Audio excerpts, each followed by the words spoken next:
Hello, if we haven't met before, my name is Jana Williamson, or Miss Jana as my students call me, and today we are going over Level 12 terms for the Illinois Achievement in Music exams. Level 12 students, you have a lot of terms because remember, everything that was listed on previous levels is up for grabs for you to have to know at this top level as well. I'm not going to do any review in this video, but do make sure that you do plenty of review on the terms from previous levels. Let's get started. First, we have alto clef. This is the clef, the C clef, locating middle C on the third staff line. This is most regularly used by viola players. Next, we have tenor clef. This is also a C clef, locating the middle C on the fourth staff line. And I think this is mostly used by trombone players and cellists. Now we have MD, which you might see as a marking in your music. That stands for mano destra, which simply means right hand. Or MS, mano sinistra, which simply means left hand.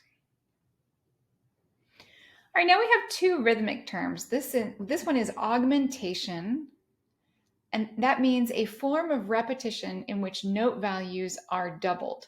So for instance, if you have a melody where the note values are primarily quarter notes, then when it's repeated in an augmented version, they would be half notes. Alternatively, the opposite of that is diminution, which is a form of repetition in which note values are halved. So again, if your melody is in quarter notes, it would become eighth notes on that repeated version of it. All right, now we're going to go through several seventh chords. I am sure that you have played all of these chords before, but it is important to know their official names, and you will be asked about these. So the first one is the fully diminished seventh chord. That's a four-note chord consisting of a diminished triad, a diminished chord, with a diminished seventh on the outside. And we usually see this with Roman numerals as that leading tone diminished seventh. You play these when you play arpeggios in minor keys. And I'm going to demonstrate all of these starting on the note D. So this one would be D, F, A flat, C flat, which is the same as B. So those are all minor thirds, diminished triad, diminished seventh. Next, we have a half diminished seventh chord, which is a four-note chord consisting of a diminished triad and a minor seventh. So the only difference between this one and the previous one is that the top note is one half step higher. So again, D, F, A flat, and then C on top instead of C flat. Now we have a major seventh chord. That's a four-note chord consisting of a major triad and a major seventh. So if I play that on D, it's a D major chord, D, F sharp, A, with C sharp on the top. This is frequently used in jazz. And then probably the most common type of seventh chord is the major minor seventh chord, which is a four-note chord consisting of a major triad and a minor seventh. So again, on D, D, F sharp, A, with the minor seventh making it C on top. And all dominant sevenths are major minor seventh chords. So that D7 that I just played would go in the key of G. That would be the 5-7 of 1 in G.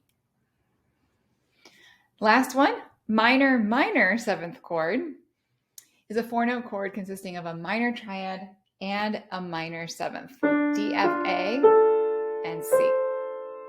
You again find these a lot in jazz. All right, moving on, just a couple of theoretical ideas. A tonal center is very simple. This is just the home pitch around which the music centers. So if your piece is in the key of G, then G should be the tonal center for much of the piece, certainly the beginning and the end. However, we know that in most pieces, we can modulate to other keys, or for a brief period of time, it might feel like you're in a different key. So for instance, a sonata or sonatina in G major is going to go to the dominant, right, at the end of the exposition. So the tonal center there will be D. It will no longer be G. Quartal harmony is harmony built on the interval of a fourth. You hear this a lot in impressionistic music, in Debussy's music. And a pedal point is a held or repeated note, usually in the bass, sounding against changing harmonies. So you might play a low C and leave that there while you do all kinds of different chords on top of this. You can remember what a pedal point is if you think about an organ, that the pedal, your foot, might hold one note for a very long time while your hands do all different things on the keyboard manuals. All right, now we have just several expression terms to finish out the terms for this level. Allargando means becoming slower and often louder, usually at a climax. Grave means to be performed in a solemn manner. You can think of that like grave at a funeral. That would be very solemn. So grave is a solemn type of sound. Morendo, softly fading away or dying. If you take a Romance language, then the word for to die is probably similar. I believe the word for to die in Spanish is morir, so morendo should be similar to that. Scherzando, playfully. Pesante, in a heavy, firm manner. And tranquilo, in a calm, quiet manner. All right, good luck in your level 12 studies. Don't forget to do lots of review of all your terms.